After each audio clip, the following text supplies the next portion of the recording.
సంఘాలలో ఉన్న భక్తిహీనులు ఉంటారు కదా, సంఘాలలో కూడా భక్తిహీనులు ఉంటారు కదా, వాళ్ళని చూసినప్పుడు వీళ్ళు బాగానే ఉన్నారు కదా అని మేమే ఇంత ఉపవాసాలతోటి ప్రార్థనలు ఏంది డొక్కమాడి గుండె మాడి ఇంట్లో వాళ్ళు తిట్టి వీళ్ళు తిట్టి అయినా గొర్రెతోక బెత్తళ్ళలాగానే ఉంది కదా, వీళ్ళు అన్నీ చేయాల్సినవన్నీ చేస్తున్నారు, చూడాల్సినవన్నీ చూస్తున్నారు, మాట్లాడుస్తున్నారు, అయినా వీళ్ళు ఇంత బాగున్నప్పుడు ఇంకా మాకెందుకండి ఇంత కఠినమైన భక్తి అని.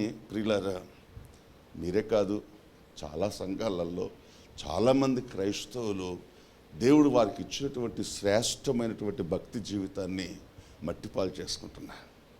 నేను అబద్ధం ఆడలేదు, ఆడాల్సినంత కర్మ కూడా నాకు పట్టలేదు. నేనేం తలుస్తున్నానంటే, దేవుడు నాకు ఒక అవకాశం ఇచ్చాడు ఆయన సంఘంలో పరిచయం చేయటానికి. దీన్ని సద్వినియోగం చేసుకొని దేవునికి మహిమకరంగా ప్రియులారా దేవుని పరిచయం చేయాలి. అప్పుడు నా బోధ కఠినంగా ఉన్న దీన్ని ప్రేమించే వాళ్ళు కూడా ఉంటారు, దీని కొరకు జీవించే వాళ్ళు ఉంటారు, దీన్ని వెంబడించే వాళ్ళు ఉంటారని నా ప్రగాఢమైనటువంటి విశ్వాసం. ప్రియులారా, హల్లెలూయా. అందుకే పౌలు అంటాడు, నేను మనుషులను సంతోషపెట్టాలా దేవుని సంతోషపెట్టాలా? ఒకవేళ మనుషుల్ని సంతోషపెడితే నా దేవుని సంతోషపెట్టలేను, దేవుని సంతోషపెడితే నా మనుషుని సంతోషపెట్టలేను. ఇప్పుడు నేను ఎవరిని సంతోషపెట్టాలి అని ఒక ఇరుకులో ఆయన ఉండి ఆలోచించినప్పుడు ఆయన ఏమన్నాడు తెలుసా? అందరూ నన్ను చీదరించిన, అందరూ నన్ను దూషించిన, అందరూ నన్ను విడిచిపెట్టిన నేను నా దేవుని సంతోషపెట్టే పరిచర్య చేయుదును గాక. ఏలియా అలా అనుకోనే ప్రియులారా కేరేతు వాగు దగ్గర బువ్వ కొరకు ప్రార్థన చేస్తూ ఉన్నాడు. ఒక మంచి పరిచర్య చేయాలి అంటే వాళ్ళ జీవితాలు ఎలా ఉంటాయంటే ప్రియులారా, కేరేతు వాగు దగ్గర కూర్చొని ప్రార్థన చేసుకోవాలి. బాగా మీరు గమనించండి. నేను నా ప్రారంభపు దినాల్లోనే అనుకున్నాను, నేను అంత 12 గోత్రాల నిండా పిచ్చ జనం ఉన్నారు ఇశ్రాయేలీలు.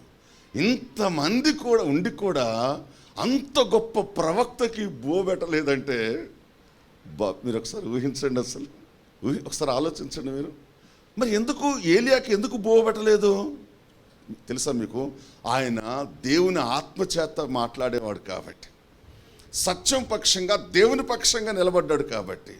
అదే సమయంలో దొంగ బోధకులు ఉన్నాడు, అబద్ధ ప్రవక్తలు ఉన్నారు. వాళ్ళందరూ ఎక్కడున్నారు తెలుసా? రాజుల దగ్గర మంచి మర్యాదలు పొందుతూ, ఘనత పొందుతూ, ప్రియులారా మంచి శ్రేష్టమైనటువంటి బట్టలు కట్టుకొని శ్రేష్టమైన భోజనాలు చేసుకుంటూ ప్రియులారా రాజుతో కూడా అంత వైభవాన్ని అనుభవించాను. అదే విశ్వాసైన సేవకుడైనా నువ్వెవరి పక్షంగా ఉంటావు, నువ్వెవరిని వెంబడిస్తావు అనేది ఒక డిసిషన్. అది మనలో జరిగినప్పుడు ప్రియులారా ప్రస్తుతం మన పరిస్థితి బాగాలేకపోవచ్చు. ఏలియా పరిస్థితి కూడా ప్రస్తుతం బాగాలేదు. ఆ వాగు దగ్గరకు అయితే అది కూడా ఎండిపోయింది. చెప్పండి, సరే నీళ్ళను తాగి బ్రతుకుదాం అనుకున్నాడు. సరే దేవుడు కనికరించి కాకులతో ఆహారాన్ని పంపించాడు, అంతవరకు బాగానే ఉంది. ఎంత ఆహారం పంపించాడు, నీళ్ళు లేకపోతే ప్రాబ్లం కదండి. అందులో నాన్ వెజ్కు ఎక్కువ తాగాలి నీళ్లు, దేవుని స్తోత్రం కలుగును కాక. అయితే ఆ వాగు కూడా ఎండిపోయింది. చూడండి పరిస్థితులు ఎలా వస్తాయో. కాబట్టి ప్రేమటువంటి దేవుని బిడ్డలారా, సామెతలు రాసినటువంటి గ్రంథం 22వ అధ్యాయము 4వ వచనాన్ని మీరు ఎవరైనా చక్కగా చదివి సహాయం చేయండి. యెహోవా యందు భయభక్తులు కలిగి ఉండుట వినయమునకు ప్రతిఫలము, ఐశ్వర్యమును ఘనతయు జీవమును దేని వలన? భక్తిహీనత వలన, భక్తి వలన. దేవుని బిడ్డలారా, మీ ఆదరణ కొరకు మాట్లాడుతున్నాను నేను, మీ ధైర్యం కొరకు మాట్లాడుతున్నాను, భక్తిలో మిమ్మల్ని ప్రోత్సహించడం కొరకు మాట్లాడుతున్నాను. ఏ విధం చేతనైనను మీ పాదాలు క్రీస్తు అనే బండ మీద నిలబెట్టాలని మాట్లాడుతున్నాను నేను.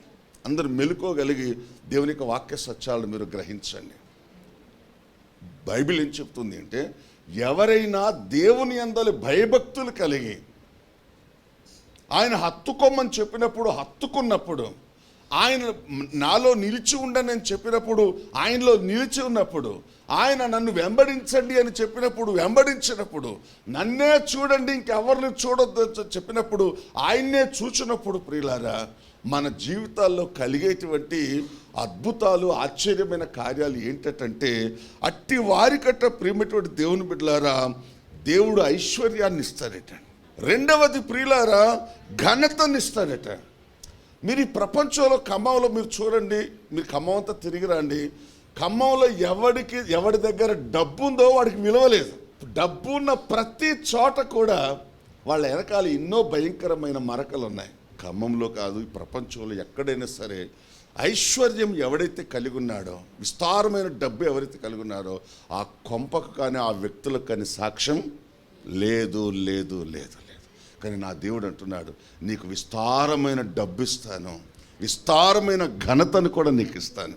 గట్టిగా చప్పలు కొట్టి దేవుడి స్తోత్రం చెల్లిద్దాం. రెండవది ప్రియులారా, నిత్య జీవాన్ని కూడా మీకు నేను అనుగ్రహిస్తాను. గట్టిగా చప్పలు కొట్టి దేవుడి స్తోత్రం. ఇంకేం కావాలి? ఇంకెందుకు మనం హత్తుకుంటే నష్టం ఏంటి? ఆయన కొరకు జీవిస్తే నష్టం ఏంటి? మనం ఆయన కొరకు పూట పడితే నష్టం ఏంటి? మనం ఆయన కాడి మోస్తే మనకు నష్టం ఏంటి? దేవుడు మాట తప్పేవాడు కాదు. పలుమార్లు చెప్పాడు, మీలాగా నేను అబద్ధాలు ఆడను. పలుమార్లు చెప్పాడు, నేను అబద్ధికుని కాదు. నా నోట నుంచి మాట వచ్చింది అంటే ఖచ్చితంగా అది నెరవేర్చబడుతుంది అంతే. భూమి ఆకాశాలు ఏకమైనా సరే, పర్వత శిఖరాలు దద్దరిల్లిపోయినా తన నోట నుంచి వచ్చేటువంటి మాటను నెరవేర్చుకోగలిగిన సమర్థుడు నా ప్రభు, ప్రియ రక్షకుడైనటువంటి యేసుక్రీస్తు. ప్రియులారా, ఈరోజు మీకు ఏం చెప్పానంటే, ఏది మంచో దాన్ని హత్తుకోండి. పౌలు చెప్తున్నాడు, చెడ్డదాన్ని వదిలిపెట్టండి. ఆ చెడ్డదాన్ని హత్తుకొని వాటితో స్నేహం చేసి మనం ఎంత నష్టపోయామో, ఎంత బలహీనమయ్యామో అవన్నీ కూడా మనందరి జీవితాల్లో ఎంతో కొంత కొన్ని అనుభవాలు ఉన్నాయి ప్రియులారా.